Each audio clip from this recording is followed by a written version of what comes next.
Friends, ఈరోజు మన ఈషా బ్లాగ్లో మన మిద్దె తోట నుంచి వచ్చిన చిక్కుడుగాయ, మిద్దె తోట నుంచి వచ్చిన తోటకూర రెండు మిక్స్ చేసి వండబోతున్నాయి ఇక్కడ విత్ హెల్ప్ ఆఫ్ టమాటోస్.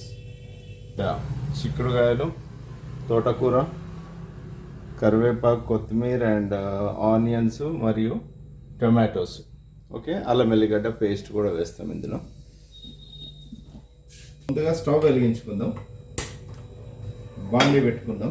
కూరకు తగినంత ఆయిల్ పోసుకోండి. నూనె వేడెక్కగానే జీలకర్ర ఆవాలు వేసుకోండి ఫ్రెండ్స్. తర్వాత కరివేపాకు,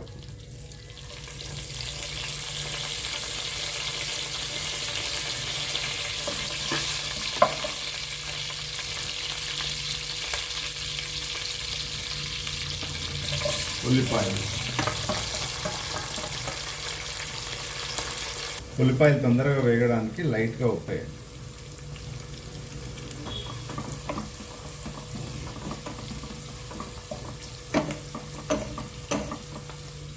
కొద్దిసేపు మూత పెట్టండి.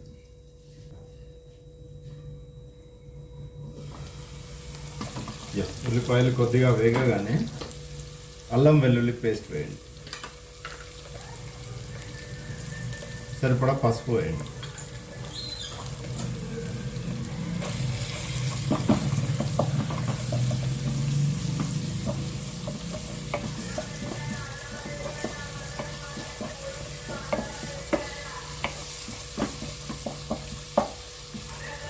ఓకే, అల్లం వెల్లుల్లి పేస్టు మరియు పసుపు లైట్గా కొంచెం వేగగానే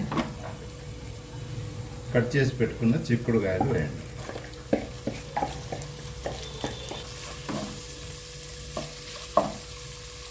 ఇదే సమయంలో కట్ చేసి పెట్టుకున్న తోటకూర కూడా వేసేయండి.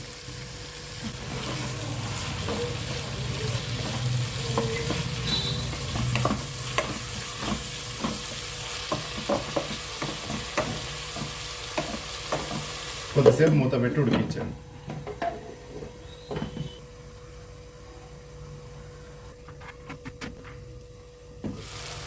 మధ్య మధ్యలో కలుపుతూ ఉండండి.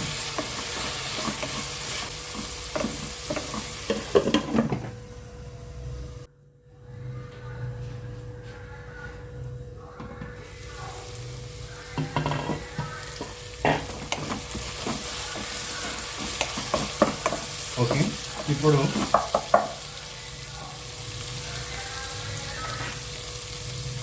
కూరకు సరిపడా కారం వేయండి ఫ్రెండ్స్. ఎందుకంటే మనం పచ్చిమిరపకాయలు వేయలేదు కాబట్టి కొంచెం కారం పడుతుంది.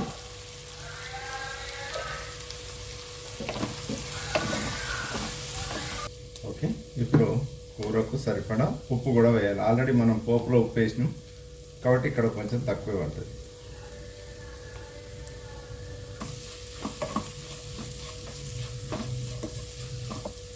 ఓకే, ఇప్పుడు సరిపడా వాటర్ వేయండి.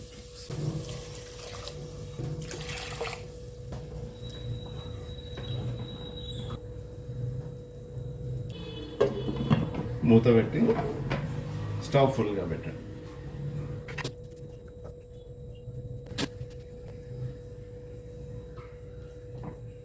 మధ్య మధ్యలో కలుపుతూ ఉండండి.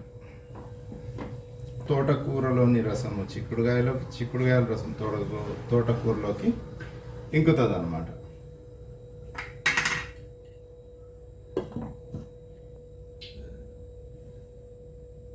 ఫ్రెండ్స్, మధ్య మధ్యలో ఇట్లా కలుపుతూ ఉండండి.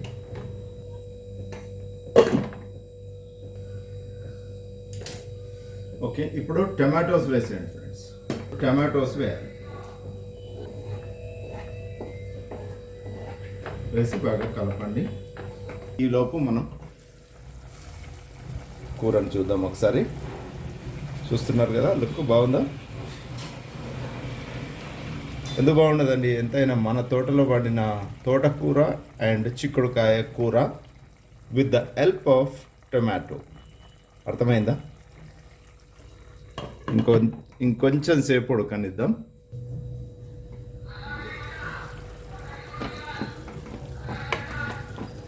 సో ఇదండి కూర, చూస్తున్నారు కదా. ఇంకా కొంచెం ఉడకాలి, కొంచెం వాటర్ తగ్గేదాకా ఉడికిద్దాం.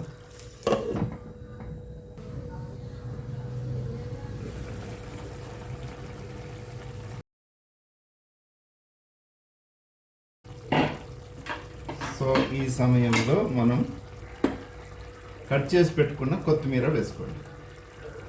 వేసేసి ఒకసారి ఇలా మిక్స్ చేసేసుకొని, ఏంది అల్లం ఎల్లిగడ్డ కూరగాయల కంటే చీప్ అయిపోయింది ఎందుకో.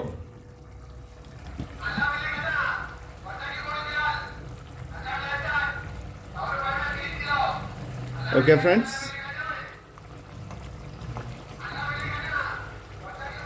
అంటే నాకు కొనేదాకా వదలడా ఏంటి, మనుషుల్ని కొట్టేట్టుకున్నాడే. యా ఓకే ఫ్రెండ్స్, ఇప్పుడు మీరు చూసారు కదా మన చిక్కుడుకాయ తోటకూర కూర అంటే బాగుండదు, తోటకూర చిక్కుడుకాయ కూర ప్లస్ టమాటో. దీన్ని కూడా పక్కకు తీసేయాల్సిన అవసరం లేదు, ప్లస్ టమాటో. సో కూర పూర్తయిందండి. అన్నం కూడా ఆల్రెడీ మా అమ్మ వండేసి పెట్టింది. ఇక డెఫినెట్గా తినడమే. ఇక ఓకే, స్టవ్ ఆఫ్ చేసుకుందాం ఫ్రెండ్స్. మూత ఫుల్గా కాకుండా కొంచెం సైడ్కు పెట్టాలి ఎప్పుడైనా.